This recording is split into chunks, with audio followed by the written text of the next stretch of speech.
Bueno, en esta mañana de hoy daremos paso a una primera mesa redonda sobre el perfil profesional del interventor local en el siglo XXI. Tras esa primera mesa haremos una pausa café a eso de las 11 hasta las 12 menos 20 en el patio y galería del Palacio Provincial de la Diputación, que está, como saben, muy cerquita de aquí. A la vuelta tendremos en paralelo dos paneles. A las 12 menos cuarto habrá una mesa una mesa redonda y a la 1 menos cuarto otra. Uno de los paneles se desarrollará en este auditorio y el otro a la misma hora, de forma paralela, en la sala 3 de la planta baja. Tras las conclusiones del Congreso, que se llevará a cabo más o menos a eso de las 2:20, les seguimos rogando mucha puntualidad, se procederá al emocionante momento de la entrega del premio a la trayectoria profesional y posterior clausura del Congreso. Insistimos, para eso tienen que ser todos ponentes, ustedes, moderadores, lo más puntuales posible. Les recuerdo también que al finalizar el Congreso disponemos de una comida en el patio del Palacio Provincial, donde están ustedes desayunando y tomando café estos días. Y también recordarles que tienen unas visitas guiadas a la ciudad de Palencia gratuitas que arrancarán a las 5:30 de la tarde. Hay un stand también en el Palacio Provincial de Alimentos de Palencia. Les animamos a que consuman estos alimentos. Bueno, vamos ya con este intercambio de ideas, que entiendo a lo que ustedes han venido a Palencia y por lo que están aquí. Y se procede ahora mismo ya al desarrollo de la primera mesa redonda, centrada, como decía, en tratar el perfil profesional del interventor local en el siglo XXI. Una mesa que está moderada por José Antonio Rueda de Valenzuela, vicepresidente del Consejo General de Secretarios, Interventores y Tesoreros Cosital e interventor general de Caldas del Ayuntamiento de Caldas de Reis en la provincia de Pontevedra. Van a participar Antonio Arias Rodríguez, jefe de Servicios de Organización Administrativa de la Universidad de Oviedo. Pueden pasar. Sara Hernández Ibabe, interventora general del Ayuntamiento de Sevilla. Y Elena Garrido Ortega, interventora general del Ayuntamiento de Villaviciosa de Odón, en la provincia de Madrid. Todo suyo. Hasta ahora.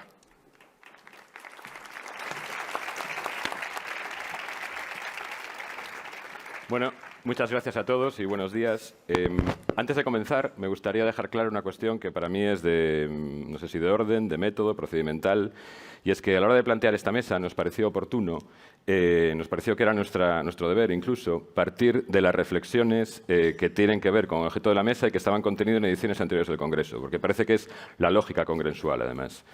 Entonces, en los congresos de Badajoz y de Huesca se hablaba de los cambios que está experimentando la sociedad en el siglo XXI, que se trasladan a las administraciones públicas y que imponen cambios de funcionamiento.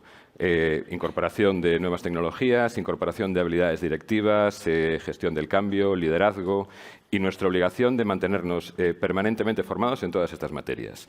Entonces, la función de esta mesa entendemos que es tomar aquellas reflexiones, tomar el testigo que dejaron los anteriores congresos y llevar el debate tan lejos como podamos. Ese es el planteamiento. Entonces, para ello, y antes de que los ponentes tengan la oportunidad de empezar a debatir sobre las cuestiones en las que hemos dividido, como lo explicaremos, el contenido general de la mesa, me parece que es necesario dejar claras unas cuantas cuestiones que pueden parecer obviedades, pero que me parecen pertinentes para centrar el debate. Y es que, primero, el proceso del cambio del que hablamos afecta a la sociedad y se traslada a las administraciones, que tienen la obligación de interiorizar, con la aplicación de las medidas que corresponda, toda la innovación para después trasladarlo en forma de servicios públicos a los ciudadanos. Pero no todas las administraciones están en las mismas condiciones para asumir ese proceso de cambio. Las entidades locales, lo sabemos, tienen unas condiciones que, bueno, no sé en otros ámbitos, pero en esto pueden ser definidos como problemas, defectos, que dificultan el cambio y que suponen una dificultad añadida y que tienen que ver con la heterogeneidad de la planta local y con la existencia, con la predominancia de pequeñas entidades con recursos limitados, con recursos financieros y recursos humanos limitados, que hacen que sea difícil que pongan en marcha el proceso de cambio que se exige. Pero es que dentro del ecosistema, dentro de la particularidad que representa el ámbito local, el órgano interventor es otra particularidad en sí misma, porque, bueno, pues por muchas razones, por citar alguna, porque somos un órgano con funciones internas, porque somos un órgano con funciones de amplio espectro. En el desarrollo de nuestra función entablamos relaciones de uno u otro modo con todos los departamentos y órganos del ayuntamiento. porque tenemos una lista de competencias, de funciones, que tiene una vis expansiva que parece que no termina nunca, porque en principio nuestras funciones están en el Real Decreto 128, están en el Reglamento de Control Interno, pero después hay normas de carácter interior y hay, en fin, convocatorias de subvenciones en ocasiones que añaden tareas adicionales que hacen que el día a día a veces nos abrume y que lo urgente no nos deje detenernos para reflexionar, en fin, como es debido para poder atender cuestiones necesarias. Y al frente del órgano interventor estamos los interventores y las interventoras. Creemos que nuestro rol se ha ido transformando, ha ido cambiando y que manteniendo el desempeño diario de una función que es compleja, necesitamos superar algunas dificultades, resistencias al cambio que en ocasiones parten de otros órganos del ayuntamiento, pero a veces son nuestras y que, en fin, dificultan nuestra tarea diaria. Para abordar el contenido de esta mesa, hemos decidido dividir un objeto tan amplio como el que se plantea en 3 ejes o líneas principales, que son, primero, el perfil tecnológico, que le corresponde a Antonio. Segundo, el perfil directivo, habilidades directivas, que le corresponde a Sara. Y, por último, la necesidad de abordar un debate, de abrir un debate que ya está abierto, de continuar un debate sobre la modificación necesaria de los procesos selectivos de acceso a la escala, que probablemente contemplen una serie de pruebas de acceso que no sean las más adecuadas para captar las nuevas competencias que se requieren de los interventores. Por su trayectoria profesional, cada uno de los ponentes es experto en cada una de estas materias. Con lo cual, Antonio, si te parece, abrimos contigo plaza. Sí, gracias. ¿Se escucha? Bueno, impone un poco esto, ¿eh? Impone ver este escenario lleno y la luz y los regidores y los cables allí dentro. Y, bueno, por intentar alborotar un poco el gallinero desde el minuto 1, leí una vez que en todos los seminarios pues debería uno de aportar una anécdota, un chiste, un dato, un reto. Entonces vamos a empezar por el chiste, ¿no? El chiste que no es políticamente correcto, pero bueno, como me queda un mes para jubilarme, pues creo que hay riesgos que uno puede correr, ¿no? Le preguntaban a Alfred Hitchcock, que sabéis que era un poco misógino, le preguntó a la actriz, ya que vamos a hablar del perfil, le preguntó a la actriz, ¿cuál es mi mejor perfil, señor Hitchcock? Y Hitchcock le dijo, ¿está usted sentado sobre él, señorita?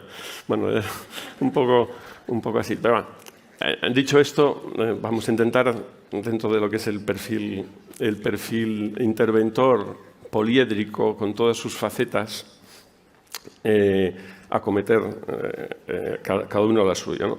Decir que mi presencia aquí, y me dedico otro minuto, no es tanto por mi experiencia en la Universidad de Oviedo como la de profesor de la Universidad de Castilla-La Mancha en el máster de Auditoría del Sector Público, máster online, que como sabéis, bueno, pues desde hace unos años está cometiendo un proceso de formación muy interesante y con mucho trabajo, gracias al impulso, entre otras cosas, de Julio García, que también está aquí, con todo el apoyo de la universidad, ¿no?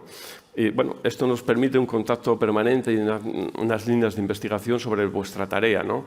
La tarea, aunque bueno, algunas veces hablo en primera persona y me incluyo dentro de vosotros, aunque sea como académico. Y bueno, y en este tipo de reuniones, bueno, pues nos sirven un poco como grupo de autoayuda, ¿no? Como un poco decirnos a nosotros mismos, darnos un poco de fuerza, y es verdad, y en ese sentido es muy importante la posición de la Intervención General de Administración del Estado, que de alguna manera apoya con su presencia y con su tutela, digámoslo así, esta iniciativa para que nos podamos conocer, podamos debatir y, sobre todo, sentirnos orgullosos de esa función, ¿no? Es una función difícil, es una función solitaria, lo comentábamos ayer en la cena, una función que exige una cierta solidez emocional, porque estáis muchas veces solos ante el peligro, porque por mucho que tengáis un equipo y que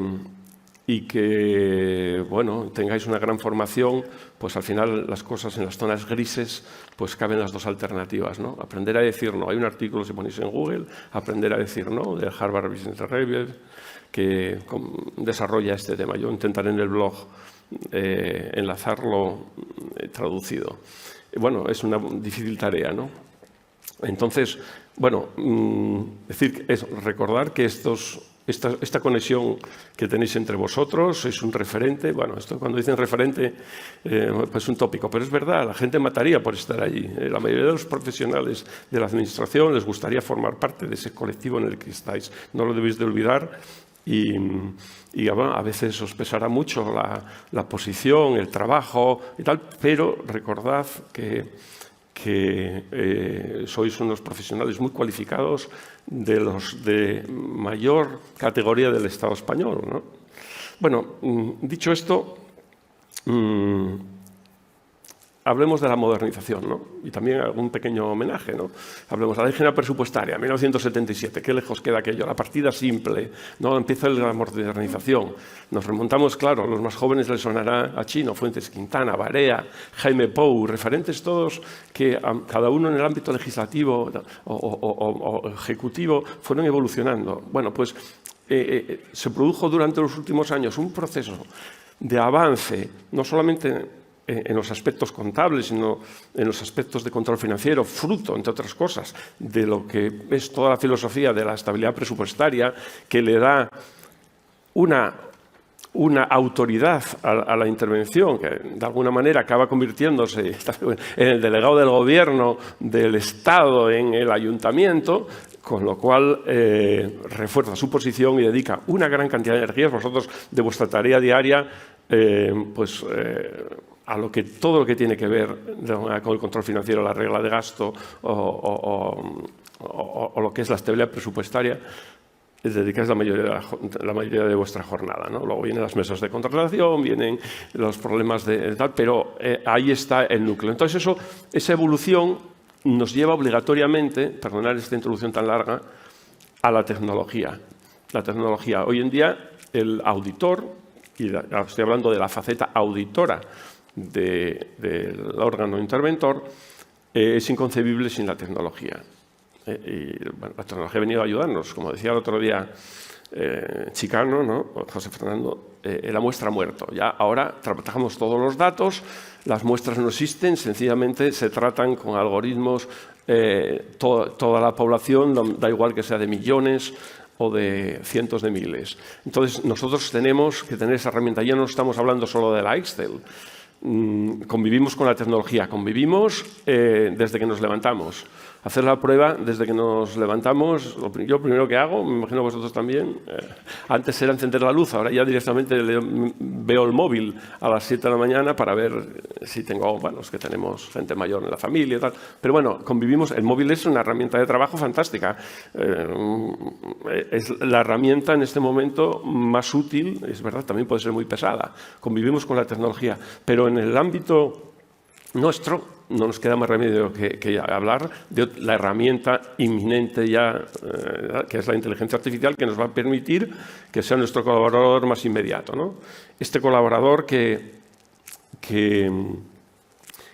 nos va a ayudar a tomar decisiones. Colaborador, el otro día en la cena en el Congreso de Toledo aprovechamos que había allí un vicerrector que tenía el ChatGPT y le dijimos, pues tengo que poner un examen de contratación. Pídele a ChatGPT un examen de contratación. Oye, y puso un examen de contratación, perfecto, lo matizaremos poco y ese será el que caiga en el examen. O sea que, bueno, es una herramienta maravillosa, tenemos que dominarla. Tenéis que acostumbraros a convivir con ella, ¿no?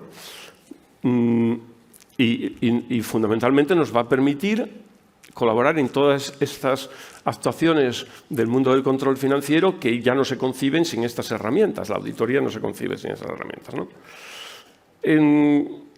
Nos va a liberar, efectivamente, de una gran cantidad de tareas aburridas que nos va a dar resueltas. Ya le dices, oye, prepárame un PowerPoint para Palencia sobre el perfil del interventor. Te preparo un PowerPoint maravilloso, ya no me atrevo a preguntarle, pero porque luego te condiciona, ¿no? Pero bueno, así es, ¿no? Todo nos lo da y sobre todo, y muy importante, el material que no está en la nube. Quiero decir, obviamente, si en el ChatGPT, por ejemplo, le decís que te prepare una resolución sobre un tema de gestión de personal, te citará 5 o 6 sentencias que no existen.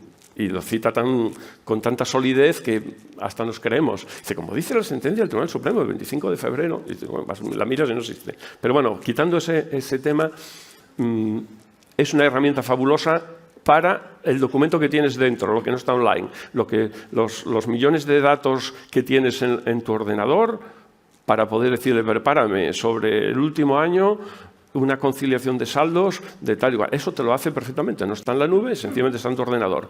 Y esta es una herramienta con la que vamos a convivir por muy poco dinero, ¿no? Y nos va a liberar de esto, ¿no? Bueno, nos va a permitir, y ahí es la segunda parte, y para darle pie a los siguientes, nos va a permitir que esta parte de conocimientos, esta parte de tarea repetitiva, se deba de cubrir de alguna manera. Quiero decir, si todo está en la nube, si ChatGPT le preguntas el artículo 135 si es aplicable al caso, si hay que hacer la acción de regreso contra el alcalde,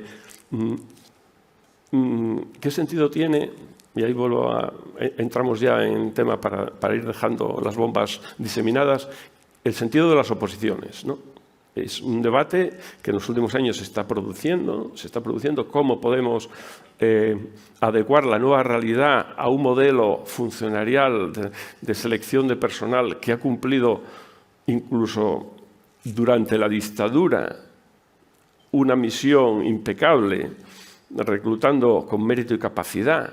Bueno, pues es un tema delicadísimo que requiere un consenso amplísimo, pero no podemos obviar que los conocimientos ya no están en el sistema anterior del papel, ¿no? Entonces dejo ese tema así. No os oculto que, bueno, escuché una vez un debate que en el Ministerio de Hacienda se estaba produciendo respecto a la posibilidad de que el ejercicio práctico de intervención, supuesto de contabilidad durísimo, pudiera ser sustituido sencillamente por la acreditación que el ICAF da para el acceso al ROAC. Bueno, es una opción que nos permitiría, bueno, es un debate interesante. No quiero complicar la vida a Pablo Arellano, que está ahí, y tampoco cometo ninguna indiscreción. Pero bueno, efectivamente, los jóvenes que pueden venir del sector privado, que tiene una acreditación y un dominio de la materia, pues quizás sería suficiente con que estudien los 200 temas de derecho administrativo, ¿vale? Pero está ahí, es una opción para intentar cubrir esa laguna y que vengan ya con otra perspectiva, ¿no? Y eso nos permitiría también, y con esto ya voy concluyendo, intentar cuidar en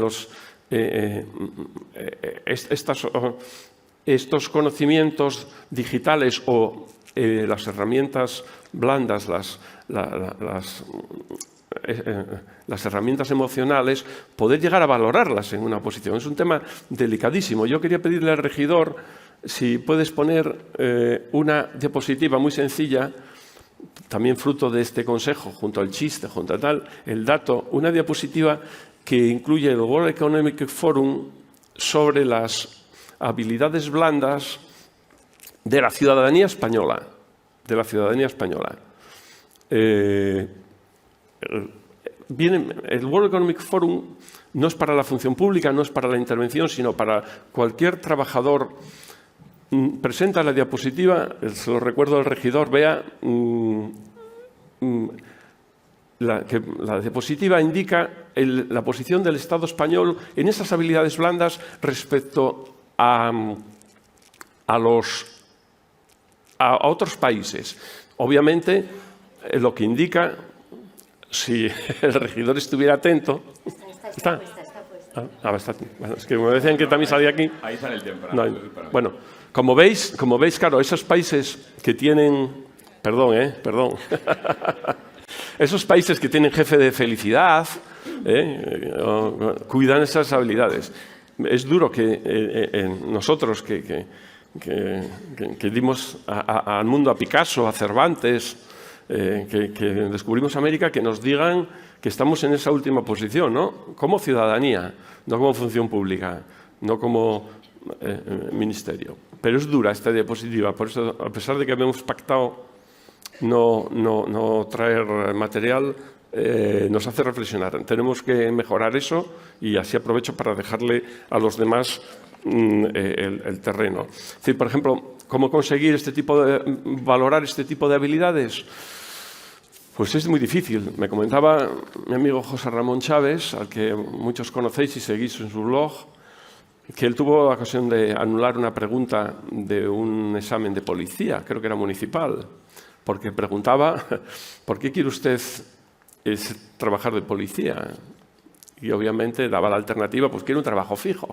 Luego también, ardor guerrero, tal, todos sabemos. Si vas al preparador, el preparador te dirá lo que tienes que responder, pero a alguien que tenía opción de entrar, pues puso lo de que quería el puesto fijo, acabó el tema de los tribunales y dijo, Chávez, esto es una chorrada, anulada esta pregunta, porque la discrecionalidad técnica en materia del control jurisdiccional por los tribunales de este tipo de herramientas es dificilísimo, es un terreno resbaladizo, es una zona donde la administración no vamos a poder entrar, o muy difícil, porque solo sirve para acabar en los tribunales y estar al albur de lo que diga el juez, ¿no?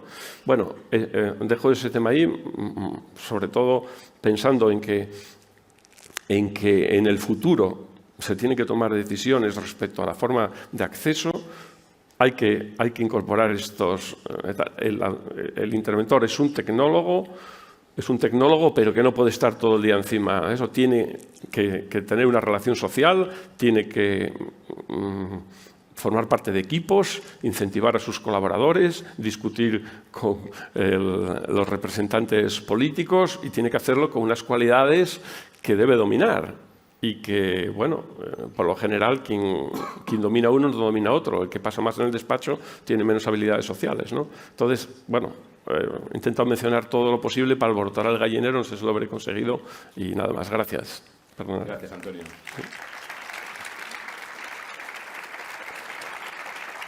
Antonio, hemos arrancado sí que te presentaste y es un problema porque no te conoce nadie, además. No. Con lo cual, señores, con ustedes, Antonio Arias Rodríguez ha desempeñado infinidad de responsabilidades. Ahora mismo es el jefe de los servicios de organización de la Universidad de Oviedo, como todos sabéis, y el responsable del blog fiscalización.es.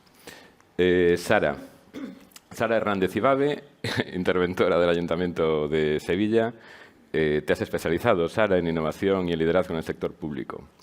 Y yo antes he adquirido un compromiso en nombre de todos, además, público, con la audiencia, diciendo que íbamos a partir de conclusiones de congresos anteriores para intentar hacerlas evolucionar, porque eso es lo que da utilidad, ¿no?, lo que le da sentido a la mesa.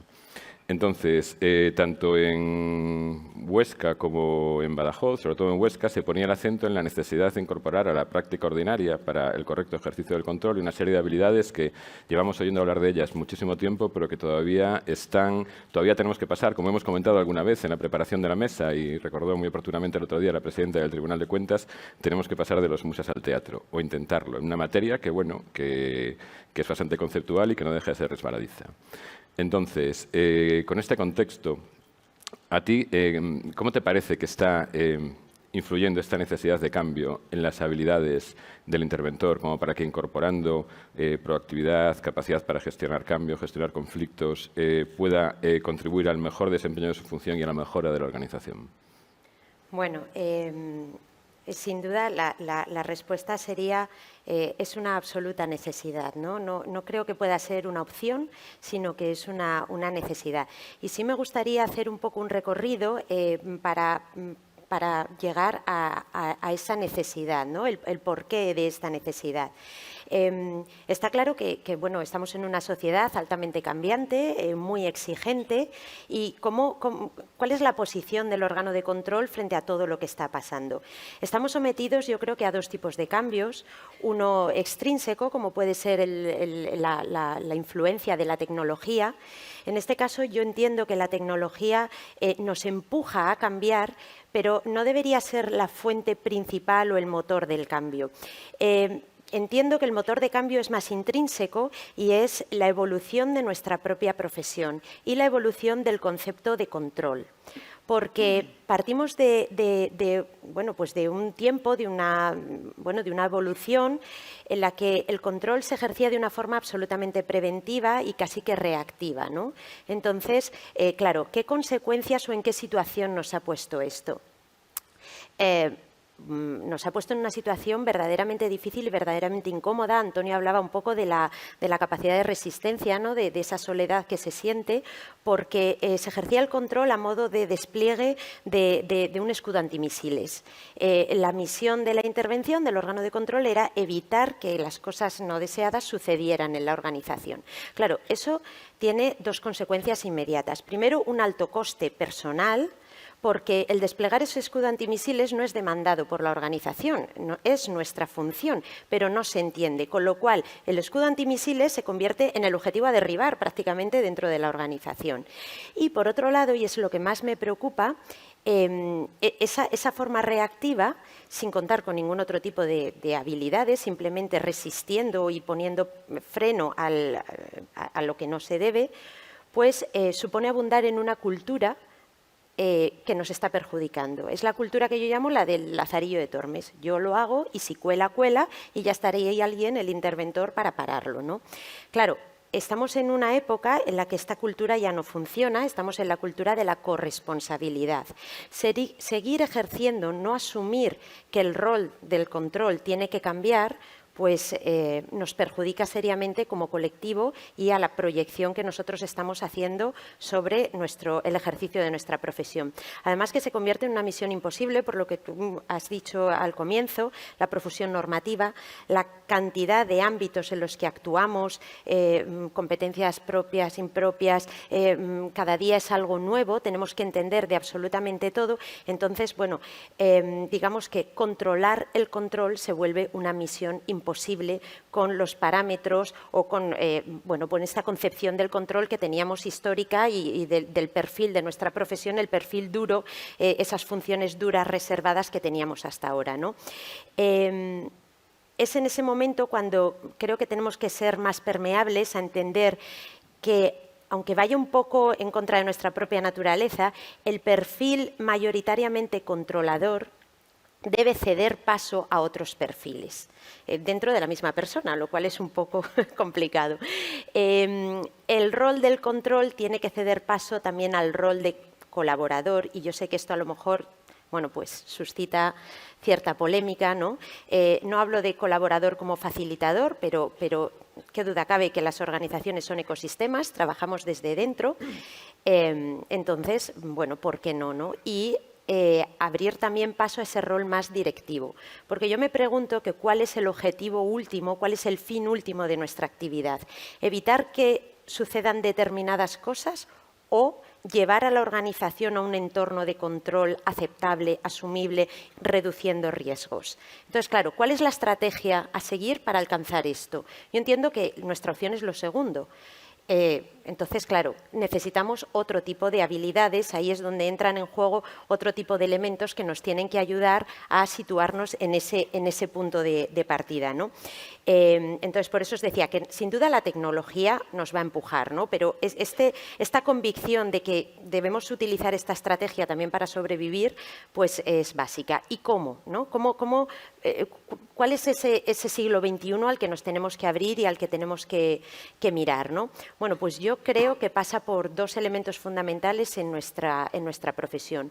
Uno es el upskilling y otro es el reskilling. ¿Qué es esto? Bueno, pues uno, introducir nuevas competencias, ¿vale? Nuevos ámbitos de conocimiento dentro de nuestra profesión. ¿Para qué? Para hacerla pues, más efectiva, más optimizarla, ¿no? en ese futuro, en este siglo XXI en el que ya estamos, pero que sigue sonando un poco a futuro.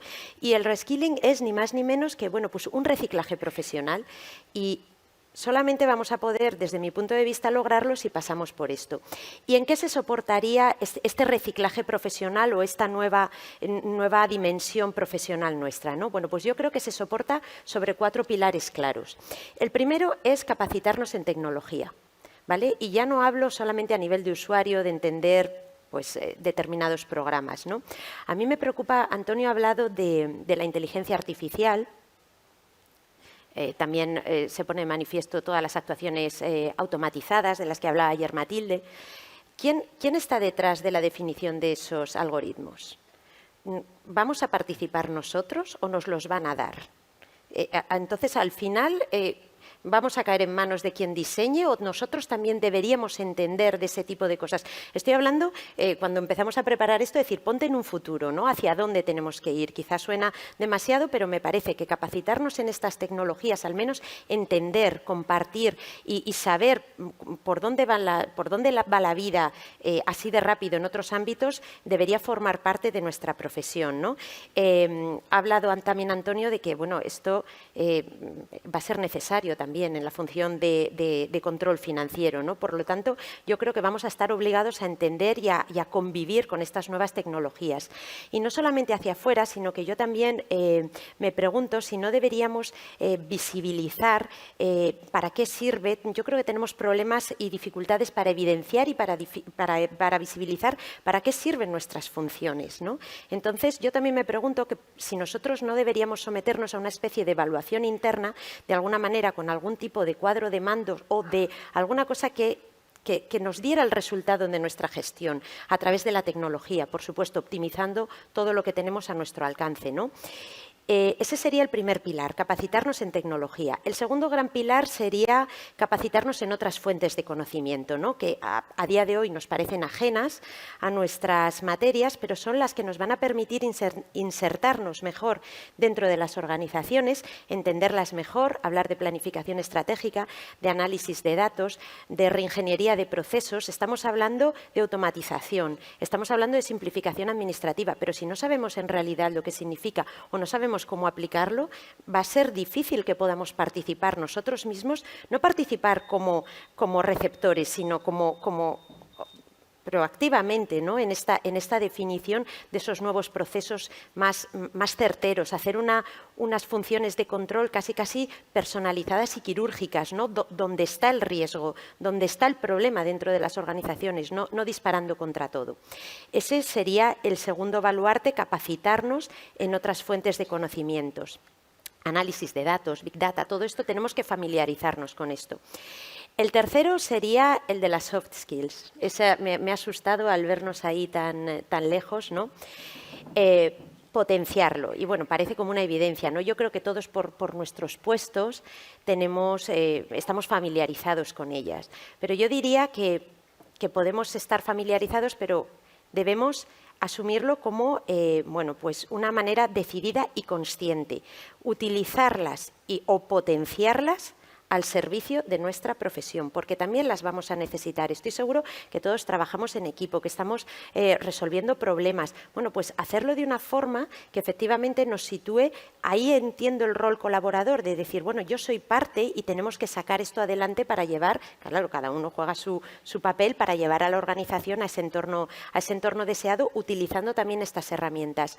Estar encerrado en un despacho ya no forma parte de este mundo hipersocializado en el que tenemos que estar prácticamente en todas partes, también para poder combatir cuáles son los focos de descontrol de alguna manera, ¿no?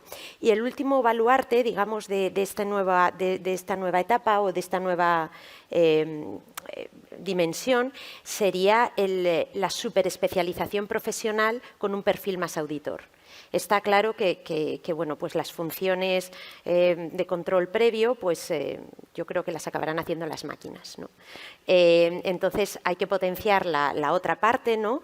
Y especializarnos verdaderamente en esa parte que a muchos nos falta y que es una auténtica, bueno, pues un pozo de más conocimientos que nos van a aportar mucho a la nueva dimensión de nuestra profesión.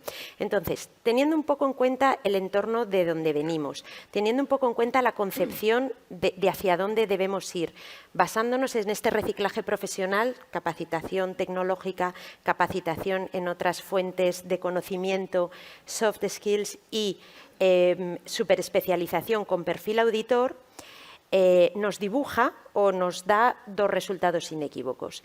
El primero, que nos vamos a convertirnos en directivos públicos profesionales especializados en materia económico-financiera de una forma natural, de una forma natural. ¿Y por qué digo de una forma natural? Porque el espacio ya lo tenemos, el espacio lo tenemos, es el espacio que otros desean y nosotros lo tenemos. Lo único que nos hace falta es ocuparlo. Y, en segundo lugar, fijaos que los directivos públicos profesionales, ¿qué piden? Pues que se garantice su independencia. Bueno, pero es que nosotros también la tenemos y además per se, ¿no? Por nuestra forma de selección somos independientes, con lo cual tenemos las dos primeras premisas para ser directivos públicos especializados en esa materia y con nuestras funciones dentro de la organización. Nos faltan, desde mi punto de vista, dos elementos. Y uno es incluir la ética y la integridad como una seña de identidad, que diréis, bueno, faltaría más, ¿no?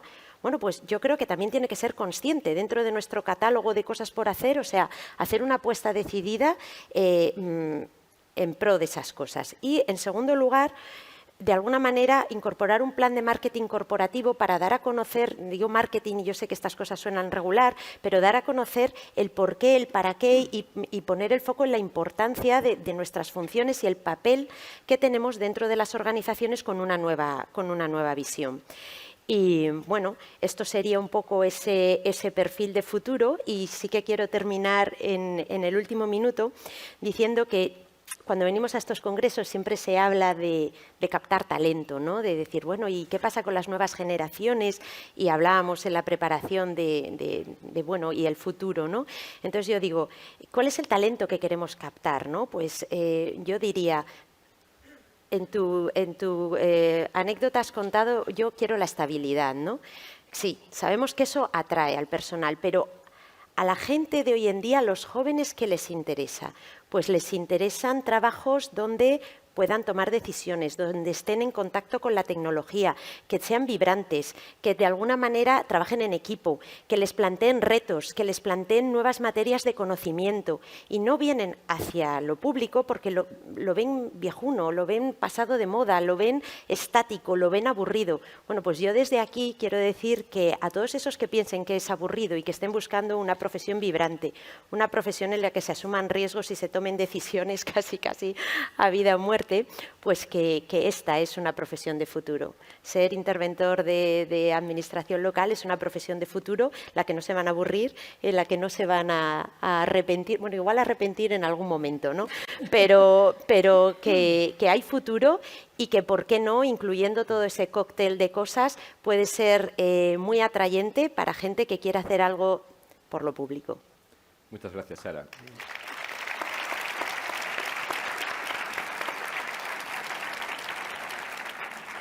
Una intervención terminando en increscendo, con un alegato al favor del futuro de la profesión que es muy de agradecer.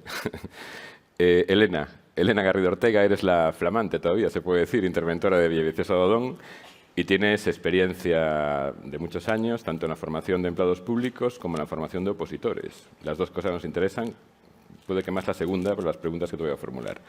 Vamos a ver, y decíamos en la introducción que, bueno, y estamos desarrollando ahora, que las habilidades, las competencias que se exige del órgano de control están cambiando mucho. Sin embargo, los procesos de selección se mantienen invariables y siguen siendo los mismos desde hace muchísimo tiempo. Parece que es necesaria una evolución. Es una materia controvertida, también es cierto. ¿Cuál es tu opinión al respecto? ¿Cómo te parece a ti que podrían evolucionar desde el punto en el que se encuentran ahora mismo los procesos selectivos para captar en el candidato la capacidad para gestionar problemas, la capacidad de liderazgo, la adaptación al cambio?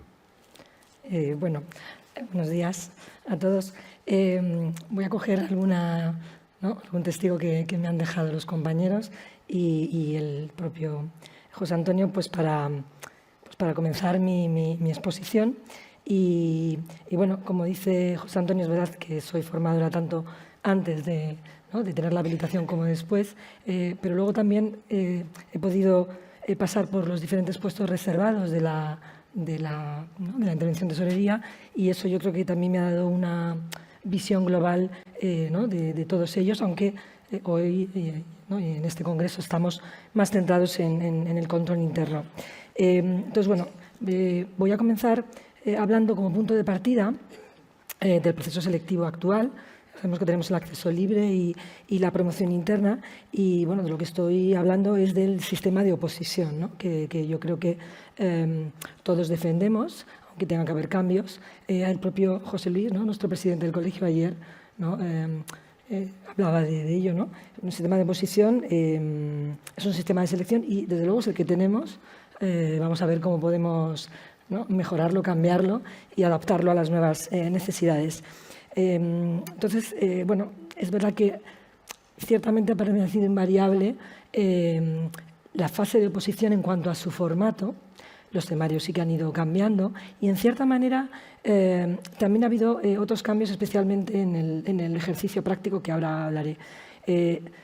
En cuanto al curso selectivo, esa segunda parte del proceso, pues sí que se comenzaron, aunque ahora frenó un poco la pandemia, ¿no?, sí que se comenzaron a incluir bueno, pues el ejercicio y el aprendizaje de ciertas habilidades, o por lo menos esa fue la idea, ¿no?, que se trasladó cuando se hizo máster, ¿no?, el curso, y bueno, se introdujeron formaciones específicas en estas habilidades de las que estamos hablando, directivas, de liderazgo, no ya tanto tecnológicas, que yo creo que eso en unos años, ¿no?, ha tomado un camino, ¿no?, que va muy deprisa, ¿no?, más deprisa que nosotros.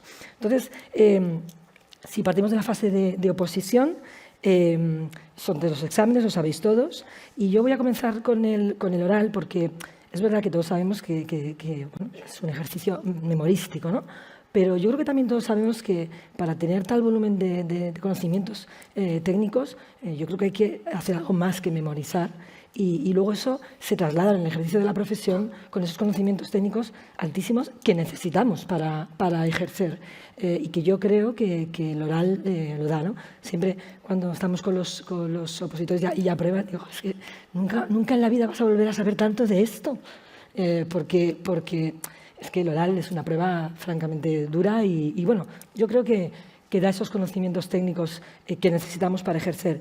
Ahora, es demasiado extenso, se podría depurar, ¿no?, se podría afinar. Ha habido algunos cambios de temarios que, bueno, también han sido acertados, pero bueno, desde luego la preparación del oral lleva mucho tiempo y, bueno, pues podría ser también a lo mejor un punto a analizar, ¿no? Y es necesario tantos temas. Puede haber personas a favor y otras, ¿no?, en contra. Bueno, ahí lo dejo, ¿no? Pero reduciría a lo mejor el tiempo de preparación. El segundo ejercicio, que es el primero en realidad, para mí es el más interesante, que es el de composición, porque son las mismas materias, pero tratadas de otra manera. Entonces, ¿qué persigue el tribunal, no? Y algunas personas aquí que forman parte de esos tribunales, y con estos ejercicios de composición ellos evalúan otras aptitudes que tiene el opositor. Personas que cantan muy bien, luego pinchan en ese primer ejercicio, pues porque son otras aptitudes las que evalúan, ¿no? Entonces, cuando una materia se domina, se sabe relacionar, esquematizar, y con un buen hilo conductor, una buena redacción y un tiempo limitado, pues permite al tribunal también evaluar otras aptitudes técnicas distintas que las que tienen, ¿no?, con el oral adquiridas. Esa es mi opinión. Entonces, bueno, es verdad que ahora los de promoción interna, la parte teórica, que era como una especie de mini composiciones, os la han eliminado para los próximos procesos. Ya el último fue así y, bueno, pues ya solo práctico, ¿no?, como el acceso a la superior. Así que, pues a por ello, ¿no?, todos los que queráis, ¿no?, avanzar en la profesión. Y luego, bueno, el tercer ejercicio para mí es la estrella, o así lo considero, porque a través de toda la formación que yo he ido haciendo, y claro, hay que prepararse para darla. Yo tengo un dominio de las materias que trato de darles a ellos, que día a día en la profesión utilizo y que he ido utilizando, como digo, en los diferentes puestos reservados. O sea, a ver, hay cosas que no se utilizan. A lo mejor habría que pensar si alguna cosa que se utiliza poco, pues no se debe de estudiar, ¿no? Pero se utilizan. O sea, realmente son conocimientos que los aplicamos en la práctica, en un examen, y demuestran si realmente el opositor ha entendido lo que ha estudiado desde un punto de vista práctico. Entonces, bueno, yo aquí tengo que decir que se introdujo en el 2017 la convocatoria, la fiscalización como una de las materias en el ejercicio práctico, y unas convocatorias después, pues esa parte práctica se ha eliminado del programa. Entonces, yo es que cito textualmente que lo que se introdujo fue fiscalización de actos administrativos relativos a las materias, diversas materias relacionadas con la gestión y ejecución del presupuesto.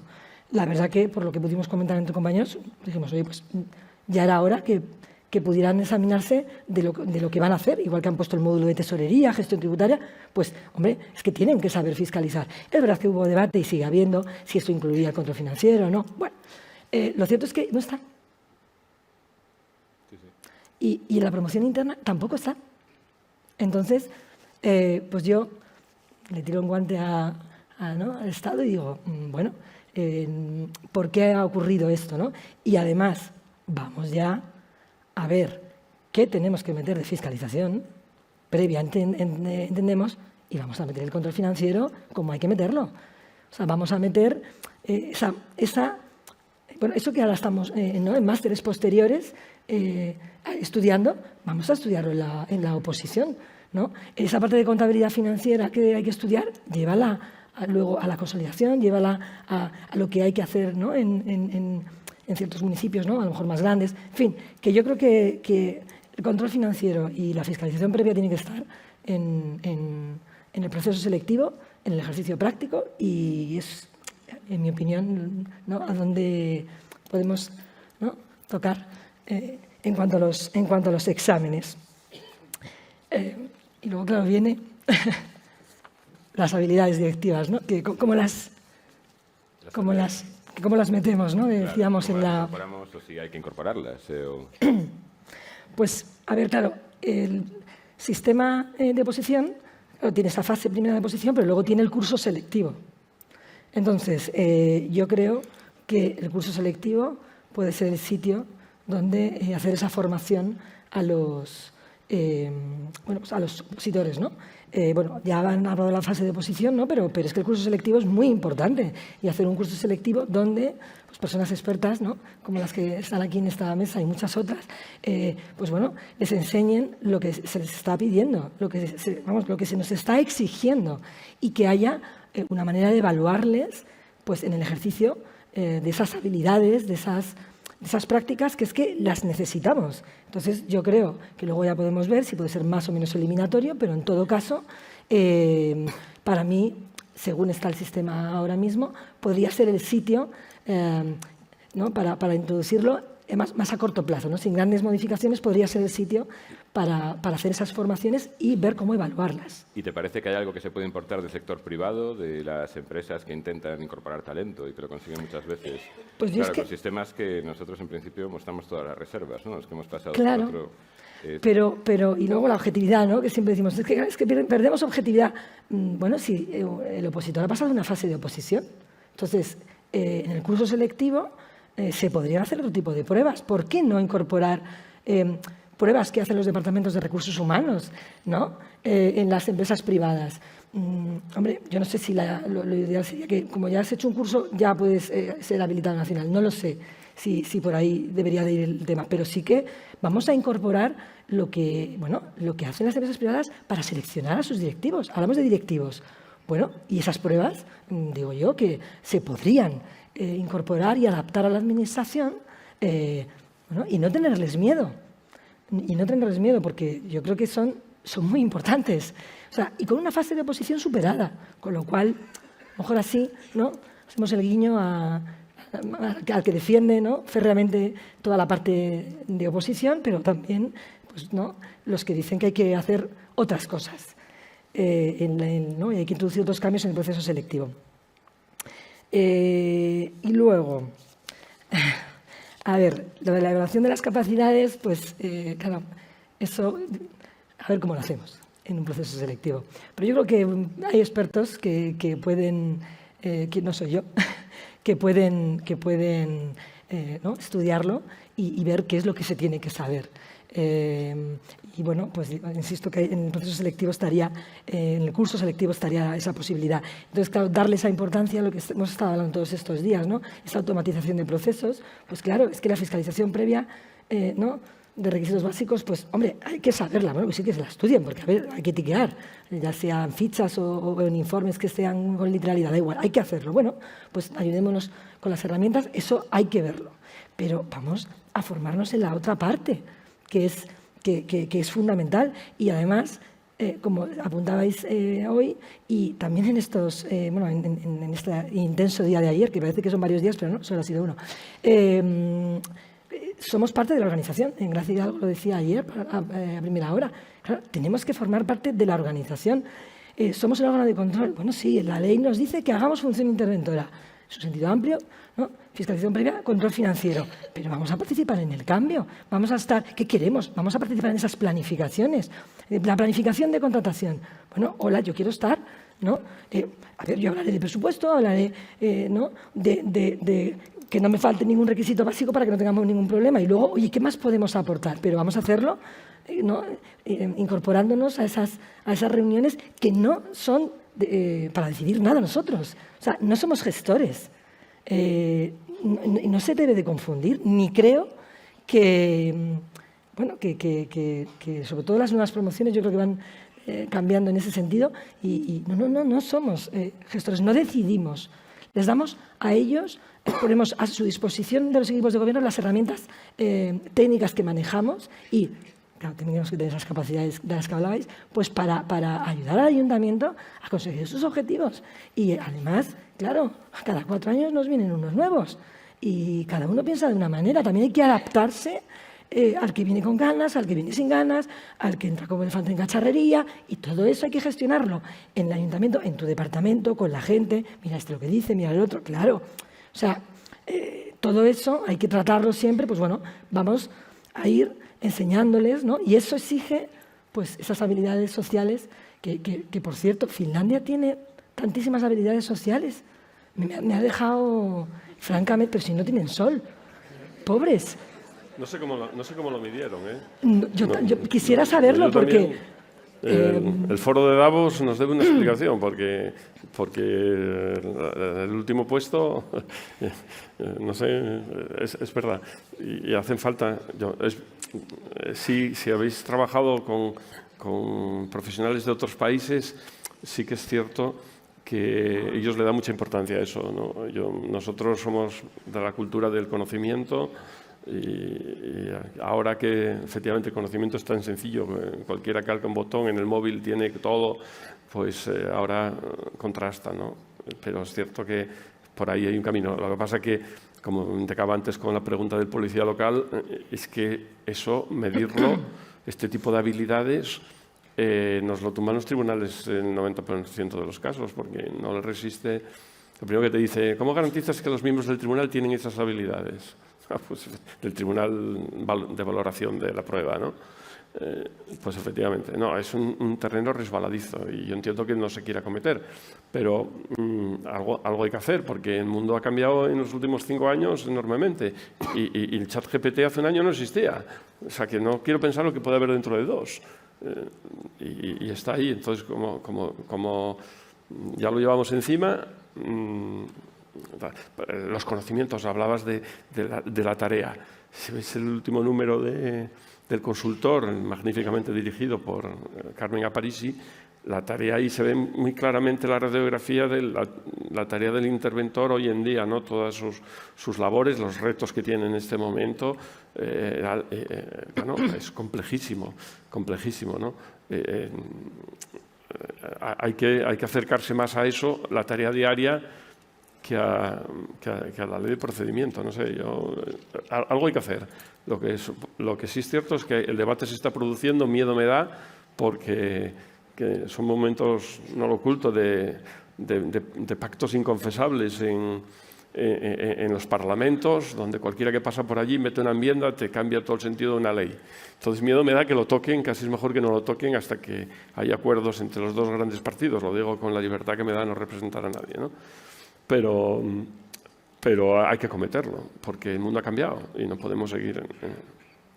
Muy bien, pues muchas gracias, Elena. Y sí, por último, si te parece, sí. La última cuestión que sí que quería que viéramos es el otro lado, ¿no? Estamos hablando continuamente del que va a cambiar los procesos selectivos, ¿no? o que tiene la potestad para cambiarlos, y aquí, ¿no?, estamos intentando darle ideas, pero luego tenemos el otro lado, que son ese cuerpo de opositores, ¿no?, que hablabais, la captación de talento. ¿Cómo hacemos que los jóvenes quieran opositar? Yo tengo sobrinos mayores, en la familia hay mucha función pública, no quieren ni oír hablar, no, nada. O sea, ¿qué ha pasado, no? ¿Por qué no les atrae puestos, ¿no?, como estos, que sí que además son puestos, ¿no?, de empaque?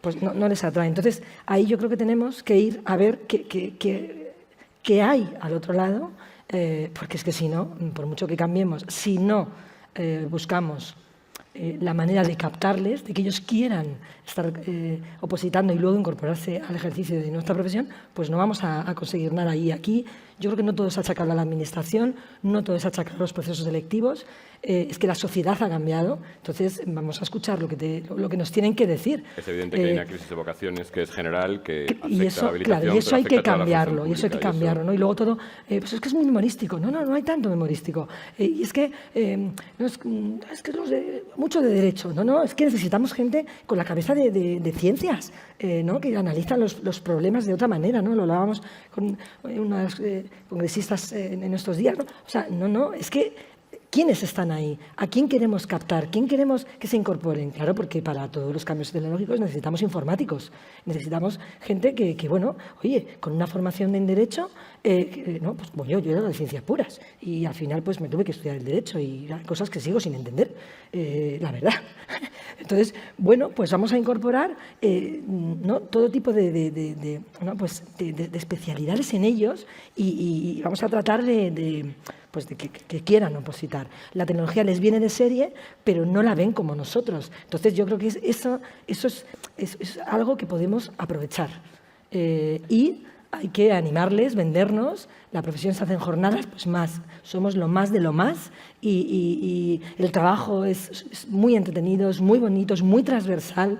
Esa parte técnica, luego, bueno, sí, pues buen sueldo, buen horario en principio. Bueno, pero vamos a decirles, no, es que vas a formar parte de la organización, vas a poder ¿no?, planificar cosas, hacer cosas. No va a ser solamente esto está mal, esto está bien, ¿no? Vamos a intentar trasladarles ese rol de directivo, ¿no?, y que les atraiga, que les guste, ¿no?, y que les haga querer opositar, aunque se tengan que estudiar los temas del oral. Yo creo que esa es una faceta muy interesante que seguro que va a salir además en el turno de intervención del público. Muchas gracias. Muchas gracias, Sara.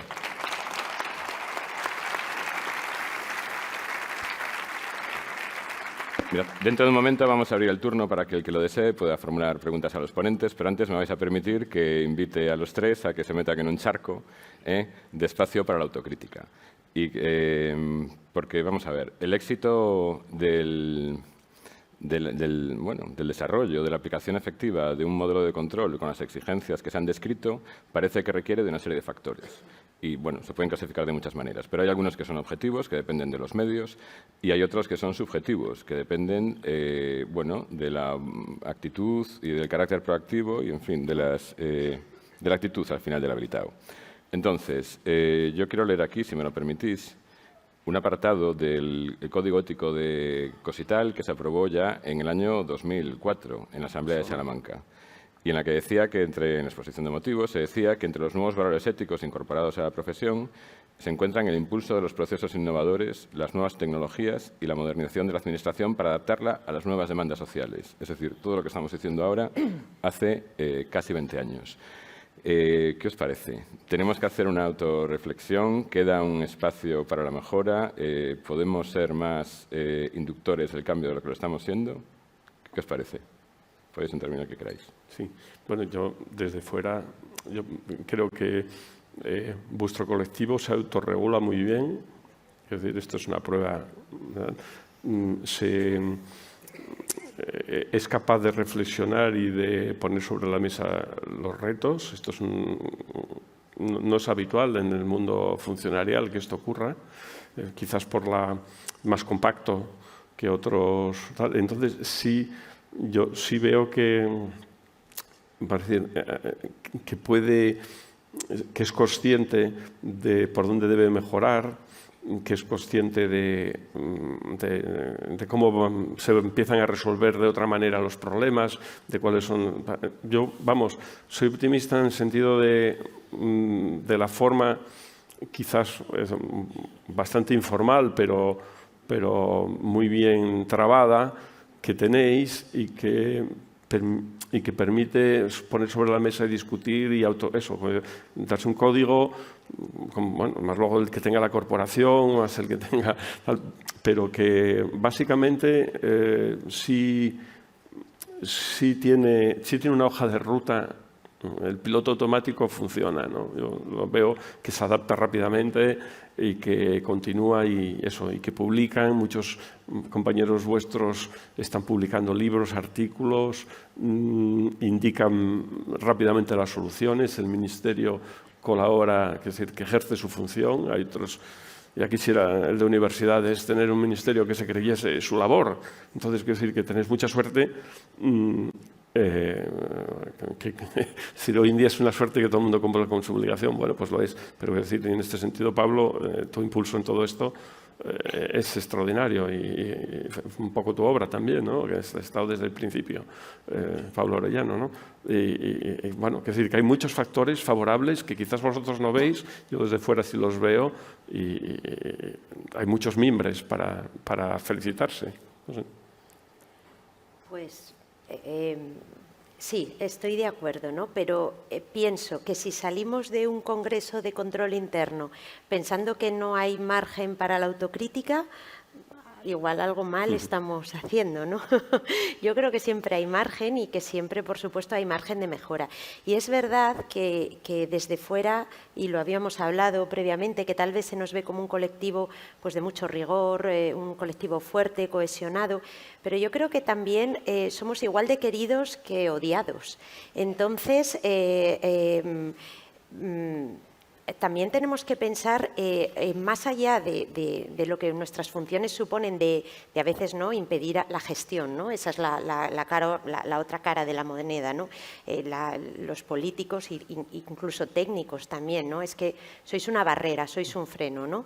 Yo creo que el espacio para la autocrítica está en hacer de verdad entender que nuestras funciones no es frenar nada, no es impedir nada y poner en valor qué aportan los órganos de control dentro de ese ecosistema que es una organización, pero con lo que traíamos antes, ¿no? Con otros valores, con otros elementos, ¿no? Porque si no, siempre vamos a estar en esa figura. Yo no tengo ni idea cómo se han evaluado las habilidades blandas en esa escala. Pero me pregunto si siendo un país tan sociable, que estamos todo el día en la calle, que nos encanta vernos, reunirnos, esto es un claro ejemplo que disfrutamos tanto estando aquí dentro como fuera, si es que no las ponemos de forma voluntaria y consciente al servicio de nuestro trabajo. Cuando termina el trabajo las tenemos todos clarísimas, pero dentro de nuestro trabajo, y nos hace tanta falta, y precisamente a nosotros que se nos ve muchas veces como unos intrusos dentro de nuestra propia organización. El otro día me decían, bueno, es que vosotros a lo mejor no tenéis ni que estar en la plantilla. Y yo decía, pero bueno, entonces, ¿dónde estamos? ¿Me queréis decir entonces dónde estamos exactamente? Entonces, claro, esa empatía, ese saber entender sin tú perder ni una posición o ni un ápice en tu rol, pero saber entender qué le preocupa a la otra persona y aún con todo buscar ese win-win me parece importantísimo. Trabajar en equipos en los que participemos todos respetando también que hay otras visiones compartidas, confluyentes y que tenemos que participar. El mundo era prácticamente de los juristas. Luego vinieron los economistas, luego ya parece que los arquitectos también empezaron a mandar mucho, ahora mandan los tecnólogos y nosotros estamos ahí un poco todavía como que... y luego yo detecto también que tenemos otro ámbito como un poquito de complejo, ¿no? Nos hemos preocupado tanto de no pasar al lado de la gestión que a veces participar en temas de alumbrar o de formar parte de la organización en esa planificación, en poder decir tu opinión sin que eso diga, no, es que lo ha dicho el interventor, lo ha dicho, que tenemos que quitarnos ese complejo de decir, si yo estoy segura de lo que hago, no me tiene por qué dar miedo a participar en ámbitos para la mejora de mi organización, defendiendo mi postura y, por supuesto, controlando que esto no sea la casa de Tócame Roque, pero ¿por qué no? Entonces yo sí que veo que ahí hay un espacio y un margen para esa autocrítica. Sí, sí, y es más, yo creo que nos tenemos todos que analizar en nuestros puestos y ver qué hacemos para hacer ese cambio que empieza por nuestro propio ayuntamiento. Eso es algo que ya es cada uno de nosotros cuando llega por las mañanas, ¿no? Cómo lo hace. Y entonces, como decía Sara, ¿no? ¿Qué quiere el equipo de gobierno? Bueno, es que está para eso, es que lo que él quiera hacer dentro, evidentemente, de la legalidad, pues lo hará y tú tienes que facilitar que se haga. No es facilitarlo sin control interno, no.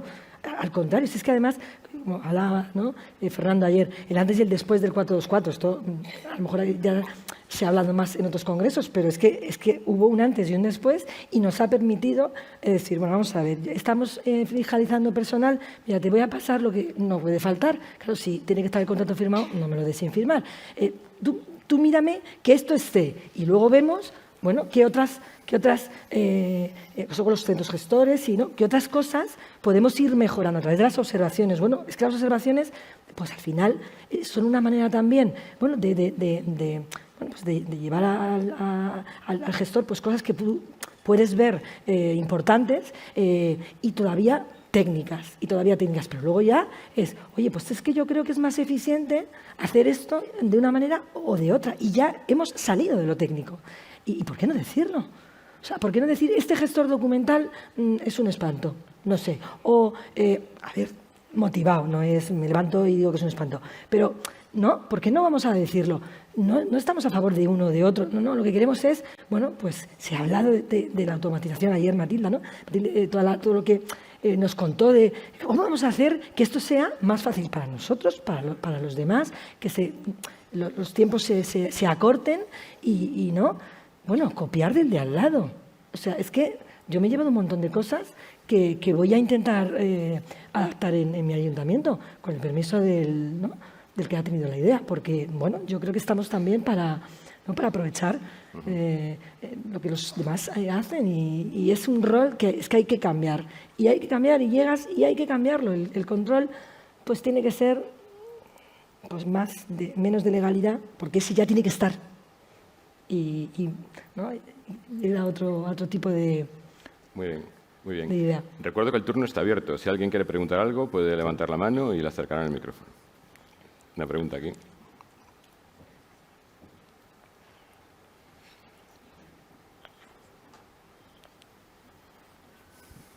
Sí, hola, buenos días.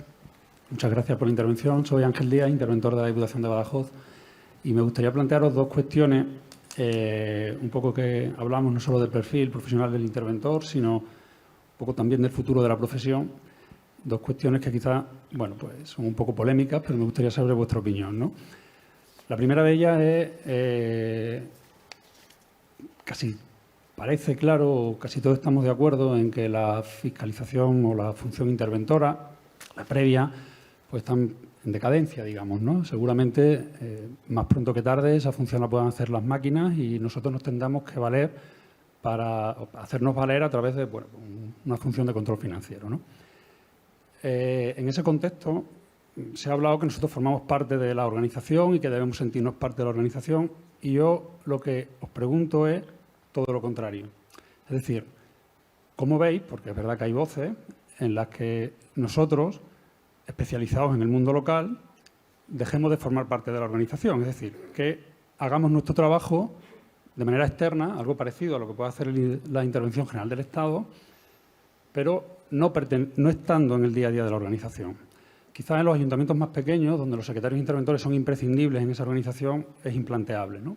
Pero quizás en las corporaciones más grandes, esa función nuestra, que debe ser otro tipo de función, se pueda realizar de manera centralizada en otro tipo de instancias, ¿no? Pero bueno, esa es una cuestión que quería preguntaros sobre esa posibilidad, si la valoráis, si la entendéis positiva, si es una cosa que no tiene sentido, en fin.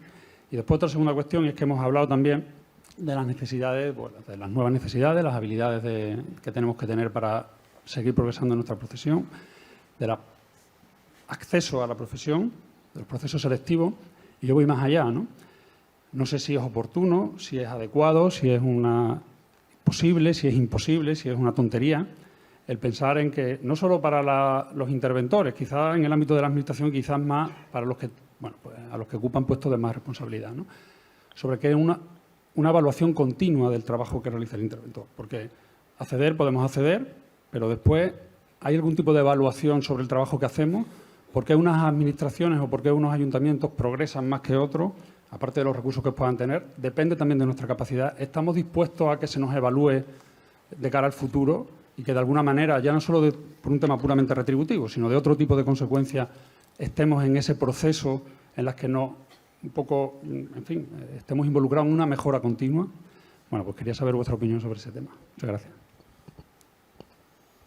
Yo, si me permites empezar, respecto a la primera, está claro que la tendencia, como has indicado, es clara, y no solo por el 424, sino porque es la tendencia natural hoy en día en la gestión pública de ir a procesos de fiscalización posterior en general, ¿no? Y los grandes riesgos, como nos indicó ayer Enrique Benítez, ¿no? Pues efectivamente están en los ámbitos tecnológicos, etcétera, y cada vez tiene que dedicar, esto es un juego de suma, el tiempo es un juego de suma cero, entonces nos tira, entonces la tarea del interventor no puede crecer, entonces tiene que concentrarse, por eso el único sitio donde puedes recortar pues es en la fiscalización previa, está claro, porque todo el tiempo que hay que dedicar al control, al mundo de la auditoría, pues tiene que salir de algún lado. Eso es una tendencia natural que tampoco pasa nada porque existe en otros países. Lo que pasa que, claro, eso es otro debate que se ha apuntado también. Hay un factor de comodidad también por parte del gestor, ¿no? En este caso, hablemoslo claro, del alcalde. Recuerdo hace 2 años en Huesca, una ponencia maravillosa del alcalde de Azuqueca de Henares con su interventora Fátima, donde efectivamente, por mucho que digamos, ¿no? el primero encantado del modelo, que da unas ciertas garantías, pues ese, digámoslo claro, el alcalde, el que tiene el presidente de la Diputación o similar, ¿no? O sea que bueno, es un debate interesante, pero a efectos económicos o macroeconómicos no podemos a un profesional, a un grupo de profesionales tan cualificado condenarlos a hacer un trabajo previo que no, bueno, que realmente, como se diría, no me gusta mucho esa palabra, el valor añadido, que es cuando te intenta arrollar el alcalde, empieza alineamiento, valor añadido, malo. Eso ya, ahí saltan las alertas rojas y dicen, me quieren enrollar. Bueno, pero bueno, efectivamente. Y luego respecto al mundo de la, bueno, futuro de la, bueno, esta se la dejo a los compañeros. Sí. ¿Puedes repetir la segunda pregunta? Sí. O reformular, que es que no...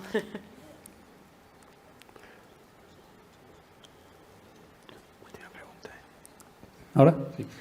Nos decía que si estamos dispuestos o si nos podemos plantear que no solo tengamos una evaluación en el acceso a la profesión, sino una evaluación a lo largo de nuestra carrera profesional, ¿no?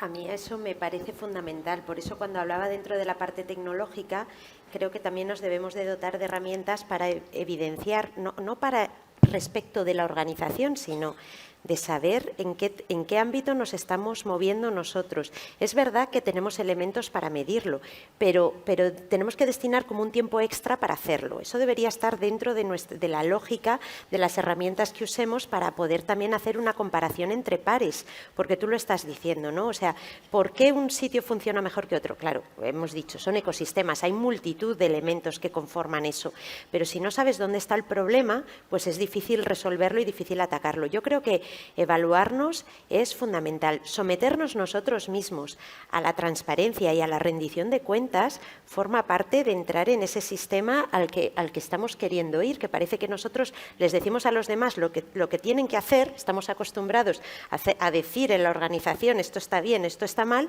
y parece que nosotros estamos a salvo de todo con la cortina corrida.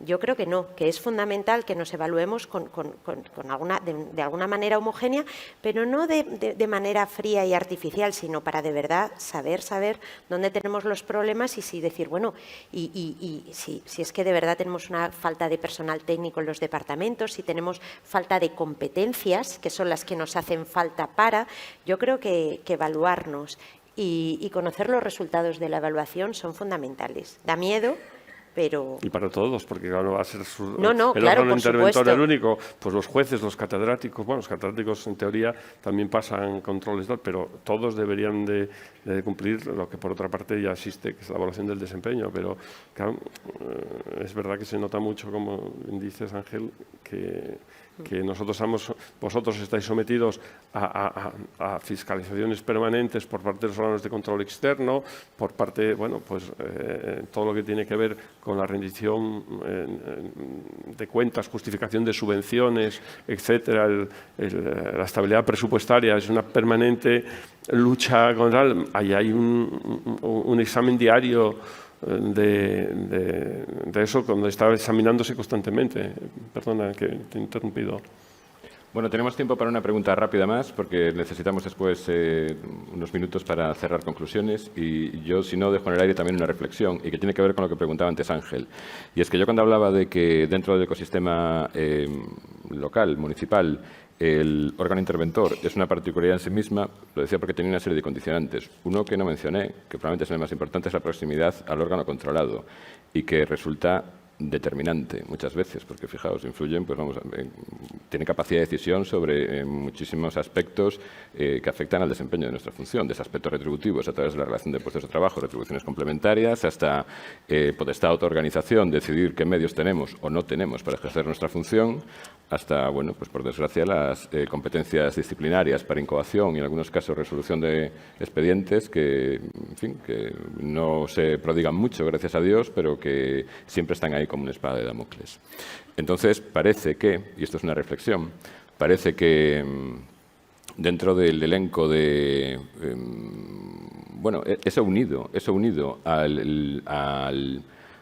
la secuencia de informe, resumen del control anual, más plan de acción, más medidas correctoras, más seguimiento del Pleno, más evaluación, más remisión a la IGAE, eso es posible que nos exponga a un plus de situación de conflicto potencial que ya teníamos con los políticos, pero que ahora pues, puede estar mucho más sobre la mesa, ¿no? Con lo cual, dentro de las habilidades que necesitamos, pues a lo mejor hay que añadir alguna adicional que nos permita gestionar estos conflictos.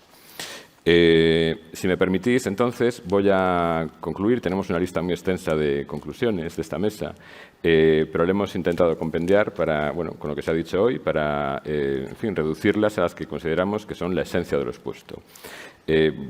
Lo primero lo habíamos hecho al principio ya, que es que el proceso de evolución que está experimentando la sociedad, impulsado por el cambio tecnológico, alcanza a las administraciones y alcanza, por tanto, a quien está dentro de ella. Nosotros entramos y modifica el modo en el que tenemos que ejercer nuestra función.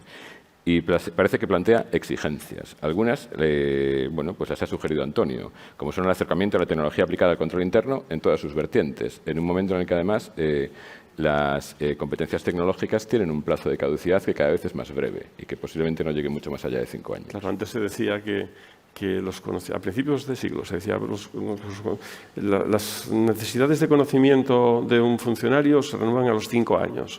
Se suponía que ahora ya estamos hablando de 3 años. Los conocimientos duran 3 años. Esto es nunca llegas. Luego, Sara nos ha dicho que la evolución en el papel de la organización que experimentamos, que sin abandonar la esencia de nuestra componente, digamos, jurídica y económica, nos tiene que hacer avanzar en las soft skills, en las competencias, en fin, en todo lo que hemos dicho de competencias blandas, que además puede aportar un plus de, no sé si de legitimidad, de autoridad, de potestas, en el ejercicio de nuestras funciones ordinarias, en nuestra capacidad de influencia y de liderazgo en la organización. También nos ha dicho Sara que es necesario el desarrollo de auditores públicos profesionales, de manera que nos centremos en el control financiero y dejemos a la tecnología que se encargue, en la medida de lo posible, del control previo. Y Elena nos ha insistido en la necesidad de promover una modificación de los procesos selectivos que posiblemente están anquilosados y, bueno, por reproducción de un modelo que no es el más adecuado para captar a los candidatos que se adapten a las exigencias expuestas. Bueno, y todo esto se pueden resumir las conclusiones en algo que realmente no estaba aquí escrito, pero que nos ha dicho Sara y que está muy bien, que es que nuestra profesión tiene futuro, porque es una profesión moderna, porque tiene efectivamente cuestiones que ahora se buscan por parte de los potenciales futuros interventores. La componente técnica, la componente tecnológica avanzada, el hecho de ser una profesión desafiante y sobre todo, diría yo, que tiene capacidad de mejora en la organización. Porque yo diría, y esto ya es una reflexión mía, no es nuestra, que para quien tenga vocación de servicio público, que es necesaria en esta profesión, y hay quien la traía de serie y hay quien la fue adquiriendo con el desempeño de la profesión, y ahí me incluyo yo, por ejemplo.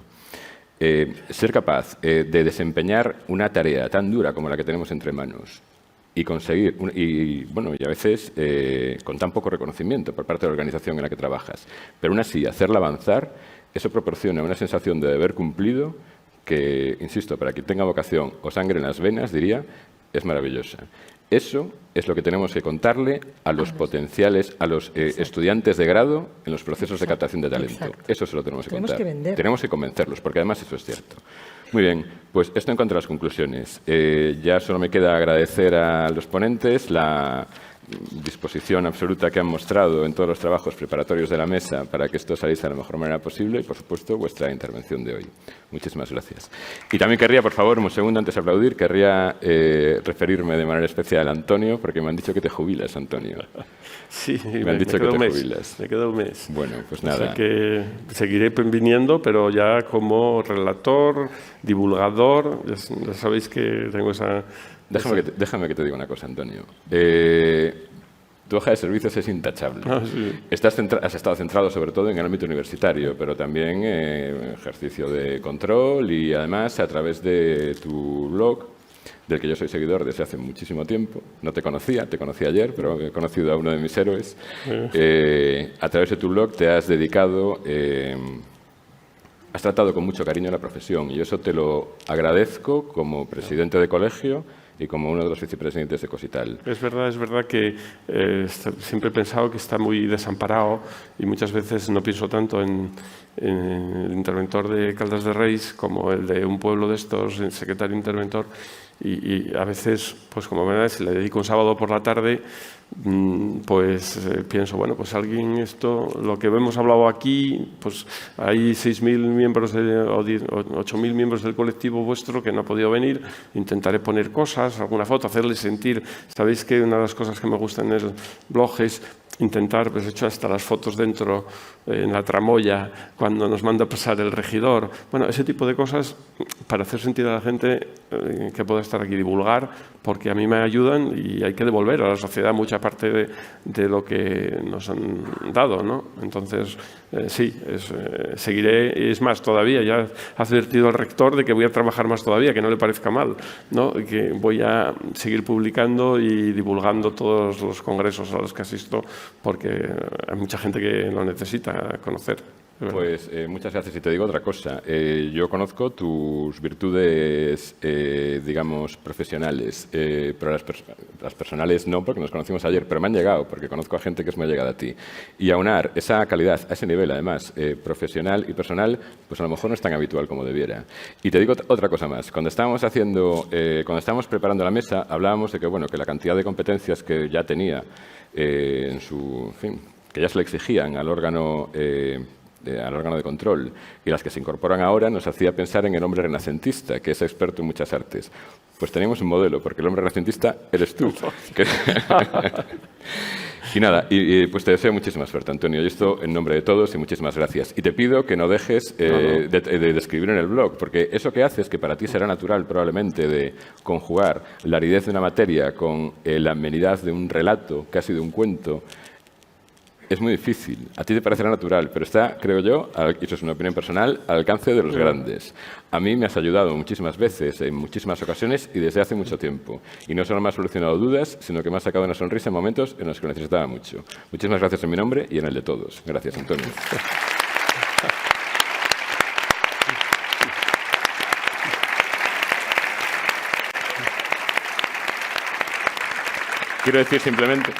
Quiero decir simplemente, vamos a considerar que estará el aplauso de Antonio, pediremos otra para las ponentes también. Quiero decir simplemente que probablemente ya lo sepáis, hay un libro en el stand de la ley de dedicatorias, en el que yo voy a ir ahora, en el que todos podéis, si queréis, escribir unas palabras, en fin, deseándole lo mejor Antonio en esta nueva etapa. Un aplauso para Antonio y para las, por favor. Y para... Pues ya está.